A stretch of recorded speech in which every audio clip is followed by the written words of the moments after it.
Guys, if you haven't checked up on our social media recently, what have you been doing? I'm at Nick Hardwick, and Jamie is at Jamie.Hardwick. That's Jayme with a period, and then Hardwick, which is not to be confused with the other Jamie Hardwick, who I tagged a little while ago on Instagram, and she notified me that you may want to get this straight, bud. Your wife may be pissed at you. That earned me the Worst Husband of the Week award. Sorry, babe. Anyway, you guys know that Lose Like Alignment is going off. I'm sure you've seen some of the ads circulating. Hundreds of men now are losing staggering amounts of weight on a daily basis. It's been so awesome to see. And of course, I had no idea that life would turn into this for me or for us.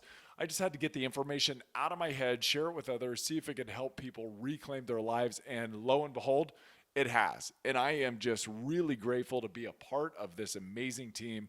And the most fulfilling thing for me and the program is the weekly interactions that we get through the Accountability Network. So sign up for that. It is awesome to get personal connections and have conversations and get to understand who people are, what their challenges are, and assist on a very personal basis on a weekly basis. So as this was all going on, we're getting crazy amounts of requests from the ladies wondering if this program is good for them too. And for me, I said, sure, yeah, it is. But really, since the beginning, I've tried to get Jamie to give my plan a try, and she would try it for a day or two and then basically tell me it wasn't for her. And finally, listening to the requests on social media and through email for a female version, and then getting some feedback back from females who were actually in the program and taking that into account. And then asking and not telling Jamie what can make this plan work for her and for other females. She went, took the parts from the men's program that she liked, modified it to accommodate the female body and your guys' individual preferences, and gave it a try. And I tread lightly saying this to her. Thankfully, she's not around right now. But it's been super cool watching her own this program. She has gained control back over the food, has reset her hunger cues, and has lost the weight she's been trying to lose really forever. I know. Believe me, I don't think she has anything to lose either, but still, she's getting to a place where she feels great about her body, and that is important. In fact, I just get out of the bathroom and she says, I've lost this weight, but Nick, I've lost an inch off of my waist. She's taken measurements. So we sent the adjustments back to our design team, and voila, the Lose Like a Lady program is born. We would love for you guys to join the team. If you want to know more, all food preferences and eating styles work within the framework we provide in both the men's and the women's program. We do provide body weight only workouts and daily activities known as every hour on the hour exercises, EHO. But guess what? As we tell everyone, the exercise is the least important component of the plan. It's not required to lose weight. If you don't want to exercise, or you've got your own form of exercise that you would rather do that. We are never going to discourage that. This program will help you figure out what works best for you. You're going to learn appropriate caloric loads for the day and per meal. You're going to learn how to match your caloric intake with daily activity levels. You're going to break free from the having to eat a meal every 3 hours cycle. It really is an incredibly empowering experience. Also, the program helps build healthy self-care habits that make the program sustainable for life. And it's wonderful when you figure out that the more you take care of yourself, the healthier, the easier it is to make good choices when it comes to food, when it comes to exercise. And the best part about the program that a lot of people find is it's 4 weeks on and 2 weeks off of the plan. That is what we call a diet break. How many programs encourage you to not do the diet? We do that, so you're going to build trust with yourself. You're going to take the skills you learned, and you're going to put them to test in the real world. The whole process, it's incredibly empowering.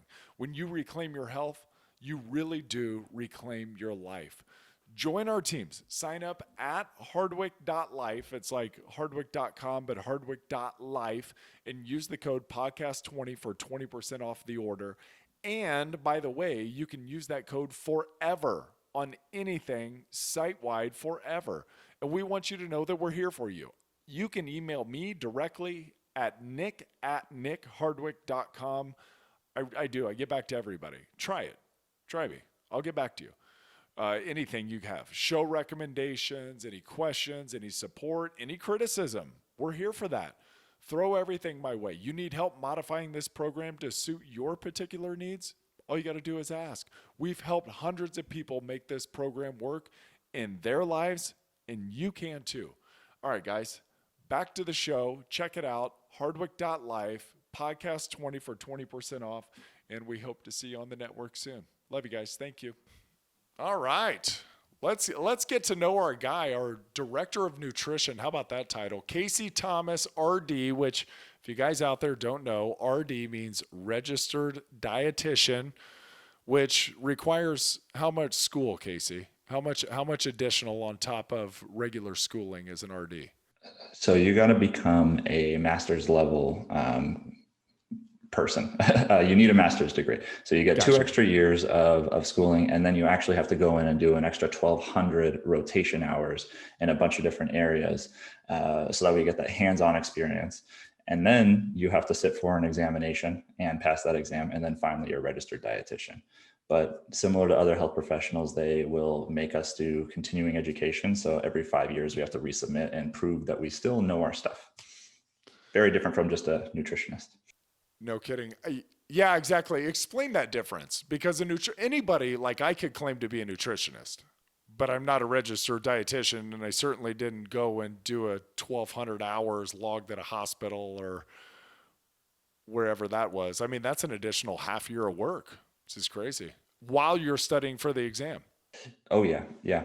And back in the day, I was a nutritionist myself. I was a practicing nutritionist, but essentially it's an unprotected term. And it literally means anyone can claim to be a nutritionist. I think like our parents and grandmas who have very big opinions about nutrition, they'd say that they're nutritionists. But anybody can claim to be a nutritionist. A dietitian is a credentialed term. In some states, you require registration. In other states, you actually get a license. So it is a true healthcare professional. And it is, in general, just a true professional. These are the people who have done the schooling. They understand the science. We have to take classes in things like organic chemistry, microbiology, like all of these like hard science classes that a lot of people shy away from because we really want to understand the mechanisms behind things like digestion, metabolism, exercise, how that relates to nutrient use and all those kind of things. And that's not to say that any nutritionist or all nutritionists are bad nutritionists. I know many very intelligent nutritionists. I know many people who are highly successful. But right out the door if someone has the RD that they put in the time and they are, at least base level competency, which is nice. It's a lot of hours. It's a lot of work. It's a lot of study and a lot of research. And I love the ongoing education component of it. Casey, give us your background. Where are you from? What are you into? Give us a little bit. Yeah, I actually grew up in Southern California, and I did travel around a little bit during my college years. But I guess the first thing I'll say is I was actually a neurobiology undergraduate, and I was having aspirations to be like a brain surgeon or something like that. But when I actually started doing my rotations and shadowing some doctors, I was like, oof, this is really not for me. I said, this is not where I want to be. This is not my space. What didn't you like about it? I think it was, and I ran into the same exact issue when I went and did my clinical rotation. It was kind of depressing for me to have my paycheck depend on someone else's illness.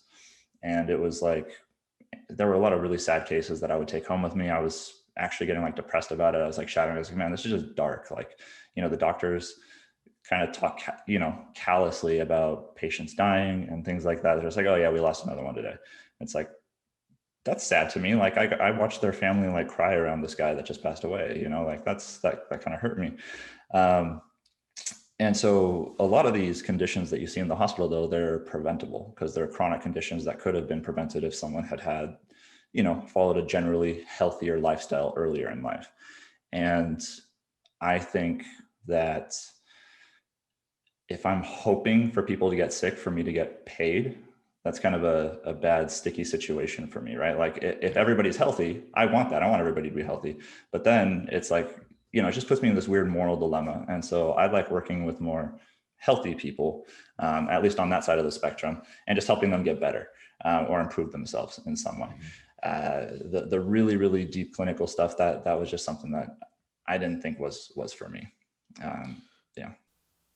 Yeah, it's almost the optimist versus the pessimist. And it's not like as a doctor you're not waiting for people to get sick, but you know that they're going to be sick, that they're going to come to you, and like you said, a lot of chronic illnesses stack up. And is that how you got into nutrition? Is that what was the moment that said, "All right, I'm going to take this back from treating the illness to maybe work in more lifestyle intervention?"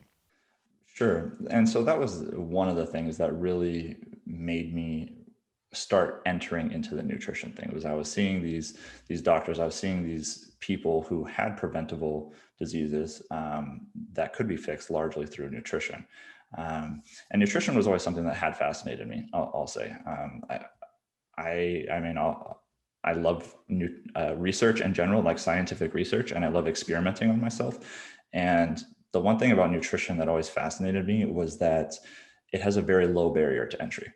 So what I mean by that is I was reading research in like physics, and it's like, oh, okay, well, if I want to test this out, I need to go build a multi-million-dollar particle accelerator. That's not going to happen.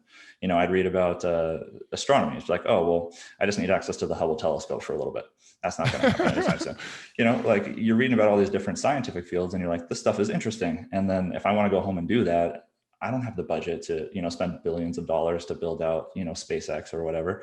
But with nutrition, I could read a little bit of research, and I could immediately go try it myself. I could run to the supermarket, spend $10, try out some new, like, oh, this article said blueberries are good. Well, I'm going to go buy a basket of blueberries and eat just like, a pound a day or whatever. I can do that and see how it affects me. So nutrition has just always been something that really fascinates me. And that paired with, when I started doing my shadowings in the hospitals, I was like, you know what, nutrition is something that really plays a big part in people's lives. We have an obesity epidemic. We have all these problems in America. And the science is pretty clear that you can prevent a lot of these problems with nutrition. That's not to say nutrition is the single most important thing in life at all, but nutrition is a large component that a lot of people overlook. And I don't really blame people.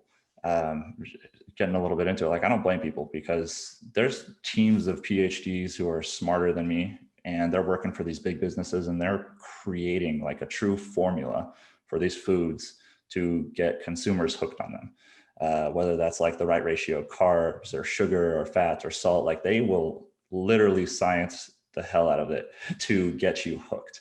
And that's tough. And then when you add in the fact that, there's a fast food joint on every single corner, it's just constantly in your face. You no longer have to hunt for food. You don't have to forage for food. You can just go spend $1 at McDonald's and get a sweet tea that's got, 800 calories or whatever in there.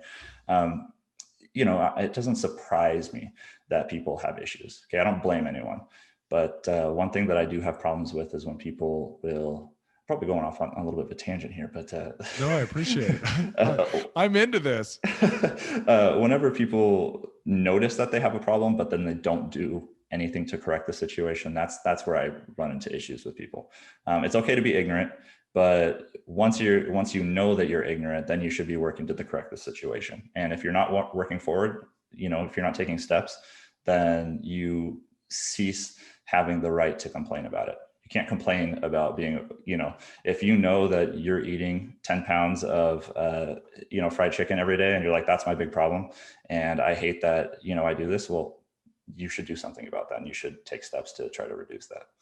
Yes. Yeah. When you know there's an issue, and you're being marketed, you're being scienced with the taste and the palate and the construction of the food and hyper palatable, and you're have all the access, but you're still not doing anything. The issue I have is, yes, I do think you should be working to get better, but an issue that I have is blaming others when you know better, and blaming situations and blaming companies and blaming, if you know better, you're the one to blame.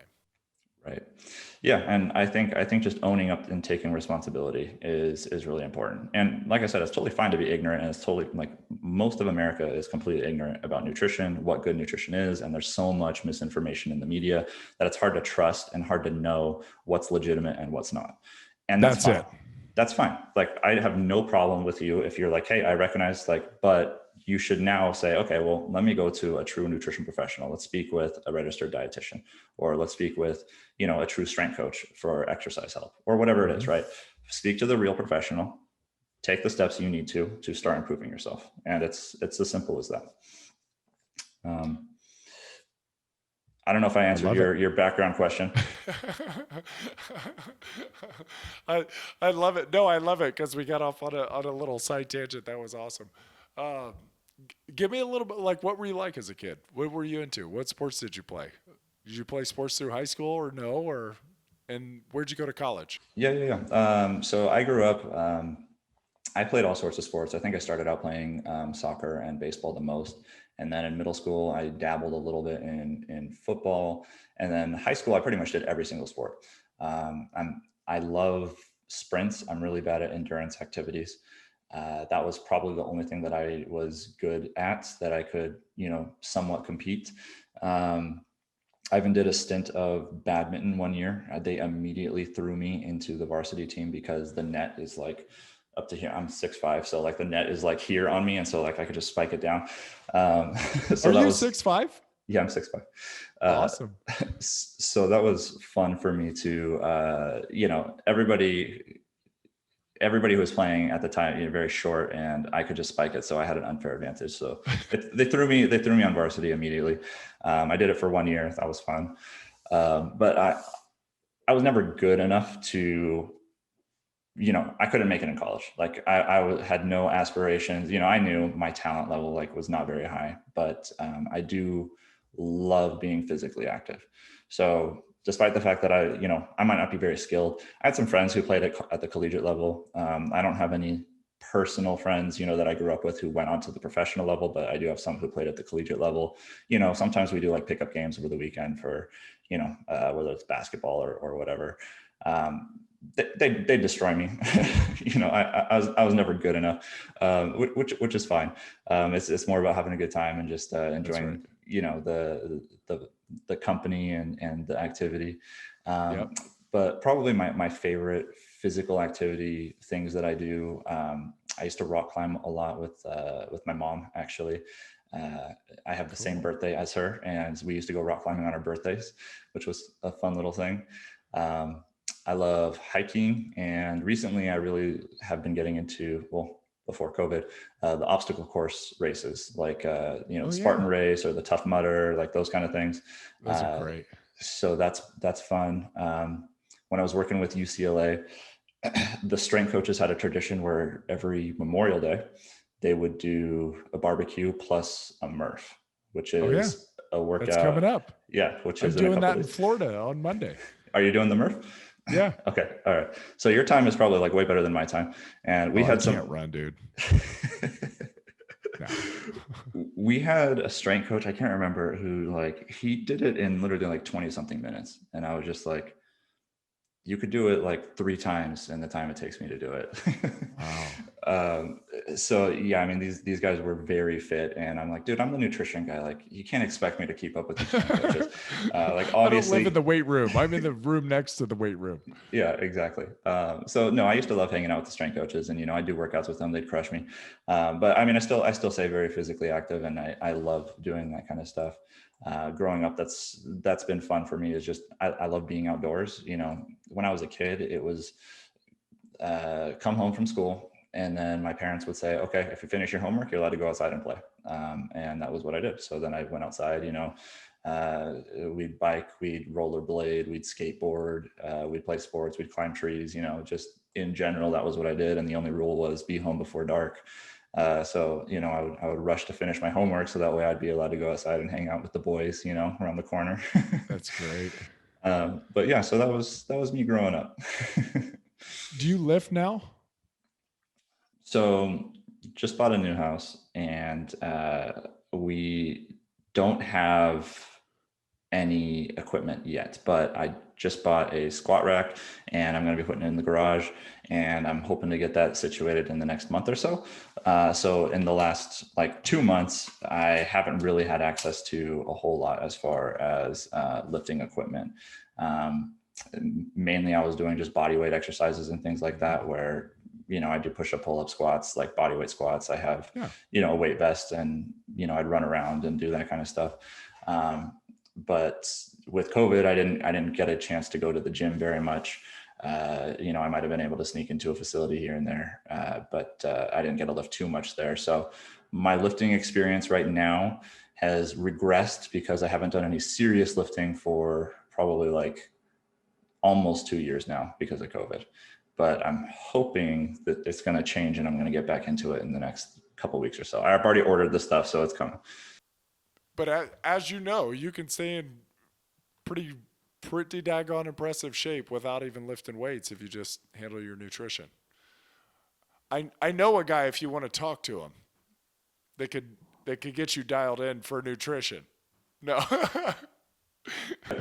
No, the nutrition piece definitely helps me stay. I mean, I notice it on myself. I've been, for me, going back to the, I like to test things on myself. At heart, I consider myself a nutrition guinea pig. Like, I will, any diet you can think of, I have done. Any supplement you can think of, I have taken. What I would do is I would science myself. I do 30 days on the diet, 30 days on the supplement, whatever it is. I have these notebooks. they're mine. I don't want anyone to see these because they're embarrassing. Like, I write about stuff where it's like, hey, this is my sleep patterns. This was my mood. This is, I actually would get blood work before and after. I'd pre-post test myself. My doctors hated me because I was doing this like every other month. And they're like, dude, what are you doing this time? This is crazy. And I'm like, yeah, I know this diet is going to be absolutely trash for me, but I got to try it because I got to try it. Like, I need, I need the experience. I need to show that I've walked the walk. So yeah, I would do that. And there was actually one diet where I knew it was going to be really bad. And my blood levels were in a really bad spot for about 6 months before they recovered from that. This is the GOMAD. This is the gallon of milk a day. Yeah. Oh, I did tell you about that one. Yeah. Was it a gallon of milk on top of everything else you were having? So how many? Oh, a gallon of whole milk. Oh, good night. So how many calories in a gallon? I believe, if I remember right, it was somewhere around like 2,500 calories for the gallon. And then I had to do that on top. Man, I got like so gassy, so bloated. Stuff was coming out of both ends. I was like, I can't do this anymore. Like, just run the blood work. We're 2 weeks in. I can't do it anymore. Yeah, it was pretty gnarly. How many other calories were you having on top of the 2,500? So at the start, I tried to keep it like, I tried to just add the gallon of milk in addition to my normal habitual intake. So at that time, I think I was doing like, this was a few years ago, but this was probably like 25 to 3,000 calories, something like that. So I was over about 5,000 calories a day. And after the first like week, I started having mad stomach issues. And so my other intake slowly, I tried to stay as diligent as I could, but slowly started decreasing. My stomach just couldn't handle it anymore. And by the end of it, I was so happy to get off. And the sad thing too, is that like milk was like one of my favorite drinks growing up. And this kind of like ruined it for me. And now I like, I'm getting back into it. Like, I'm okay with it, but I can't drink a lot of milk like I used to when I was a kid.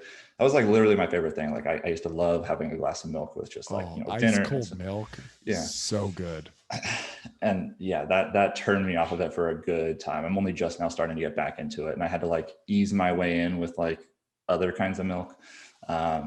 So anyway, yeah, that was a fun one. Do you think, this is just a little side off of this, do you think if you would have exclusively had the milk at 2,500 calories, how jacked up would the blood have been if you just would have done that and maybe thrown in some veggies here and there? Yeah, that was what I was going to say, was you would have to throw in some kind of plant matter just to give some bulk to your stool, because it was already pretty runny, but you need to add some kind of something to beef that up a little bit. You can't just be doing milk. But if I wasn't at such a calorie excess, I suspect that the blood levels would have been slightly more favorable. Um, I've done a little bit more research into dairy these days, and I'm actually curious. I might want to redo it one day. I've thought about it. I might redo it, do it another 30-day stint to the Go GOMAD. back to it. But the reason is because when I did it, uh, well, a little bit of context. So in America, the standards for cattle and cows are much lower than in other countries. Mhm. And when I did it the first go around, I was using just like the cheapest milk I could find. So I spent like just like your generic store brand, whole milk kind of thing. Right. And what I probably should have been doing was been using like a non-GMO organic milk. Nowadays, now that I know a little bit more about the beef and cattle industry in America, so if you're coming from a different place, they don't really have to worry about this. And different countries have different regulations for different animals. So like in Europe, anyway, like the poultry, different places have good standards for poultry. Some have substandard standards for poultry. Some have good standards for cows. Some have bad standards for cows. In America, if I had to say, we have bad standards for cows. And so I recommend in general, if you're buying the meat, buy organic. And if you're buying like the milk, you're buying like organic, non-GMO, that kind of thing. No hormones, essentially no hormones is what you want. Sorry. Gotcha. No hormones used in the cattle that were used to produce this. And so knowing that now, I feel like if I redid it, I might have had slightly better results. I don't know. Maybe it would be terrible for me, but I'd be curious to find out if that really did produce results that was different, because I know what it did the first time around. And so now I just need to compare. And that's always been in the back of my head, but I've been like really scared to do it. Yeah. Yeah. How much weight did you gain? Sorry. Last one on that. Yeah. I put on probably like,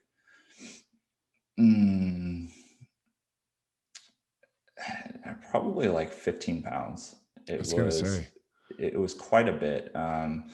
Initially things were going okay. And then it just started feeling kind of gross and heavy. That was the idea. Like this dietary plan was designed for people who are aggressively trying to put on weight. And that's fine. Some people need that. And so this was a simple solution. I'm a big fan of milk. Like milk has a lot of beneficial nutrients in it. It's got protein, it's got carbs, it's got fats, like it's got vitamins, minerals, like it's got a lot of good stuff in it. So I'm a fan. It's cost effective. Yeah, it's very cost effective. So I'm a big fan of it. If you can tolerate it, and most of the world is lactose intolerant. It's only us fortunate people who have descended from the small tribe in Northern Europe, and we have the capacity to tolerate lactose as we get older. But if you can tolerate it, it's incredibly nutritious, incredibly cost efficient. So I think the basis of the plan makes sense, but I think the implementation of it could have been a little bit better. I think it was just catchy. It's like gallon of milk a day, go mad, go after it. I think smartly, you can certainly incorporate milk. It's just that amount. I think it was taxing my poor little lactase enzyme and gut bacteria and stuff. And it just did a number on me. So, but yeah, I did put on weight. And I cut after. And so there was some slight beneficial results in that front as far as the musculature was concerned. And for the first week or two, maybe it was placebo, but my weights in the gym were increasing pretty steadily, like linearly. So I was feeling pretty good. I was feeling strong. And then I would just, come home and have to use the bathroom 4 times, but can't get through a workout. Have to use the bathroom. What fuels you on a daily basis? What are you super passionate about? I think there's a couple of ways I could answer this, but I think probably my favorite thing in the world is when I can take some piece of scientific literature or some piece of academia, maybe some observation I've seen with my clients. I can pull this information together, like synthesize it and create some kind of plan, and then communicate that plan to some kind of client that I have in a way that they understand, in a way that is realistic and achievable for them, and then have them actually do it, and then have them get results. If I've done that, it makes me feel kind of like an alchemist, or like I've got like a philosopher's stone, because I've transformed this like boring bit of academia, into someone getting real results in their life, some real improvement. And so that really excites me. Whenever I can do that, like that just feels good. Um, Other things that I really like are just in general fighting the BS misinformation that's out there with the media. Half my job is myth busting, I feel like, which is, I just love Mythbusters, so it's kind of fun. It is a great show. Yeah. I do still love to learn always, and I'm always constantly testing things on myself out. Like I said, I'm still a guinea pig. If you have any new diets that I've never heard of, more than happy to try them out, give them a go. But learning in general is something that I'm really passionate about. So every day I try to learn something new, and I will frequently go back and look at like an old article or some work that I did several years ago. And when I look at that from several years ago, if I don't cringe at it, then it means I haven't grown enough, because I want to be so much better right now that I look at my old work and I'm like, oh boy, that is trash. Like, what were you thinking, young Casey? You know, um, I want to be growing so much that I can say that every single year. If I can say that every day, if I can look back on yesterday and be like, man, I'm so much better than yesterday, that'd be amazing. But, growth takes time. So I got to give myself a couple of years. I don't grow as fast as maybe I would like, but I try to always be growing. It's a great philosophy. I always thought the same thing when I would look back at my film from years previous and we were watching us play a game just for fun. It's like, oh God, that was bad. God, it was awful. And I thought it was so good. So to the point, it became our family motto. I'm not as good today as I will be tomorrow. Right? Just always growing, always growing. Last one, Casey. How do people get a hold of you for nutrition advice? So I'm old school, and I have an intern working on social media right now for me, but I do not have social media yet. It is still being set up. So, if you really want to get in touch with me, you just email me, which is caseythomasrd@gmail.com. I'm pretty responsive. And if I'm not, it just means I was busy, and you can always ping me again. I won't get offended by that. But, I do have a LinkedIn that has not been updated in some time. Past that, that's I like the old school. Casey Thomas RD at gmail.com. I like old school because anyway, if you go through Instagram, you go through Twitter, you go through anything, what are you going to give them? Hey, email me. Right. So here, we'll cut to the chase. Email Casey if you want to talk about custom nutrition for you. Casey, thanks, buddy.